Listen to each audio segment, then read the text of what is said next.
સમાજ સમાજ બધાના કાસ્ટમાં હોય છે, બધાના પોતપોતાના સમાજ અલગ અલગ, પણ એ સમાજમાં સમાજ સેવા, સમાજ સેવક બધું અલગ હોય છે.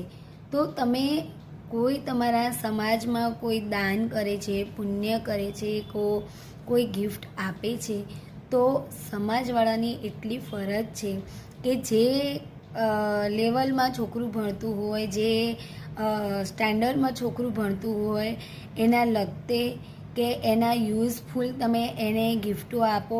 એ હવે 70, 80, 90% લાવે ને એ છોકરાને તમે નાસ્તાના ડબ્બા થમાઈ દો છો, કે કંપાસ બોક્સ કે પેલા વર્તુળ, પરિકર, આ બધું આપો એ યોગ્યતા નથી.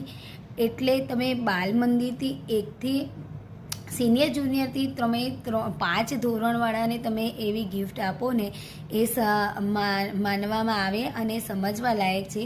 પરંતુ તમે 7મા, 8મા, 9મા, 10મા આટલા બધા છોકરાઓને તમે આવી ગિફ્ટો આપો છો, બોટલ ગિફ્ટમાં આપો છો, તમે સ્કૂલ બેગ ગિફ્ટમાં આપો છો.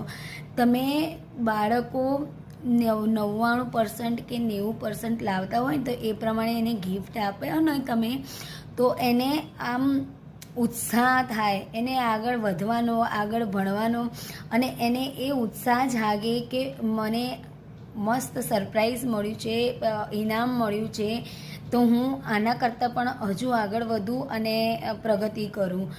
એટલે થઈને સમાજવાળા થોડુંક ખાસ ધ્યાન એ રાખો કે કયા લેવલવાળા બાળકોને શું ઇનામ આપવું.